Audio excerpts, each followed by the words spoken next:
ये बड़ी खबर आई है कि पुलिस के साथ एनकाउंटर में असद ढेर हो गया है। अब सोचिए कि एक जो मामूली सा विवाद था और इसमें महज 17 साल का सूर्या जो 10वीं का छात्र था उसके ऊपर किस तरह से हमला किया गया। बकरी ईद का दिन था, बताया जा रहा है कि उसको बुलाया गया, उसके साथ उसका साथी आयुष भी था सूर्या का। उसके बाद आप देखिए गली में मौजूद करीब 5 से 7 लोग मौजूद थे, उनके साथ किसी बात को लेकर विवाद हुआ, कहासुनी हुई।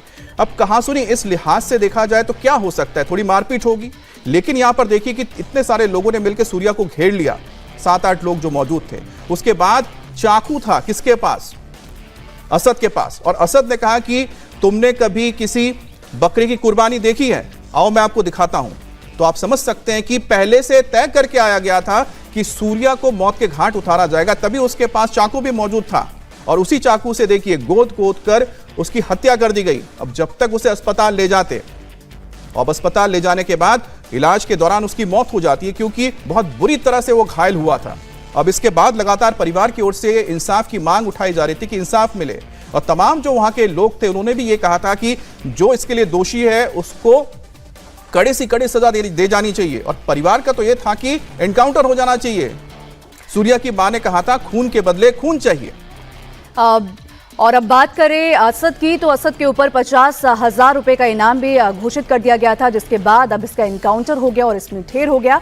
आप सभी को बता दें, जब सूर्य की मां से बात की गई तो उन्होंने कहा कि मुझे जब तक असद का खून न दिख जाए, मुझे जब तक असद की बॉडी न दिख जाए, तब तक मैं हालांकि ये नहीं मानूंगी। लेकिन फिर भी ये मां की एक आवाज थी, उन्होंने कहा कि मुझे बुलडोजर एक्शन की भी उन्होंने मांग की और साथ ही कहा कि किस तरीके से उन्होंने मेरे बेटे को मारा, मुझे भी उसी तरीके से उस असद की बॉडी देखनी है। तो एक बार फिर से हम सूर्य की मां का आपको वो बयान सुनाते हैं। कहाँ हुआ है सर? एक का ही तो मुझे दिखाई दिया, फिर मुझे तस्वीर तो अभी दिखाई दी नहीं गई है।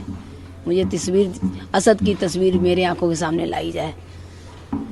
आपने जो मांग की थी एनकाउंटर की, वो तो पूरी कर दी है? हाँ, वो कर दिया, लेकिन मेरे सामने मुझे तसल्ली जब होगी जब मुझे तस्वीर दिखाई जाएगी। बाकी उसके परिवार के साथ में लड़के थे उनका भी इनकाउंटर इसी प्रकार होना चाहिए जैसे इसका हुआ। क्यों उनने सबने मिलकर, किसी ने मेरे बच्चे का गले हाथ पकड़े हैं, किसी ने गला पकड़ा है, किसी ने 7 लड़कों ने मिलकर किया है। तो सबका इनकाउंटर इसी तरह होना चाहिए और सबके घरों पर बुलडोजर चलना चाहिए। आज आप मुख्यमंत्री योगी आदित्यनाथ से मिलने जा रहे हैं,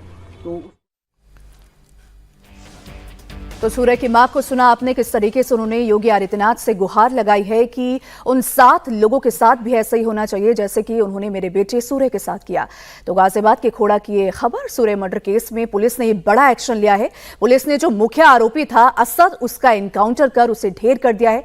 इस पर 50,000 का इनाम भी रखा था और एनकाउंटर में पुलिस का एक कांस्टेबल भी घायल हुआ है। दोनों तरफ से करीब 10 राउंड फायरिंग हुई और बताया यह जा रहा है कि पुरानी रंजिश को लेकर विवाद हुआ और सूर्य पर चाकू से हमला किया गया। गंभीर रूप से घायल सूर्य को जल्दबाजी में नोएडा सेक्टर 62 स्थित फोर्टिस हॉस्पिटल ले जाया गया, जहां इलाज के दौरान ही उसने दम तोड़ दिया और 12 बजे उसकी मौत हो गई। घटना के बाद इलाके में तनाव का माहौल है और एहतियातन भारी पुलिस बल भी तैनात किया गया है। हालांकि सूर्य की मां का यह कहना है कि 7 आरोपी, जो 7 लोग वहां पर मौजूद थे, और तस्वीरों में भी आप देख सकते हैं कि 7 लोगों ने घेर कर सूर्य का किस तरीके से गला काटा, और असद सबसे मेन आरोपी था जिसे एनकाउंटर में ढेर कर दिया गया। लेकिन बड़ा सवाल सूर्य की मां का है कि आखिर उन 7 जो लोग मौजूद थे उसमें, उनके साथ कब उन पर एक्शन लिया जाएगा। हालांकि अभी जो खबर आ रही है, असद के जो साथी थे वो अभी फरार चल रहे हैं। मेन आरोपी यानी कि असद को पुलिस ने एनकाउंटर में ढेर कर दिया है। यानी कि खोड़ा में जो खौफ का दूसरा नाम था असद गैंग का, उस मेन असद गैंग का अंत एक तरीके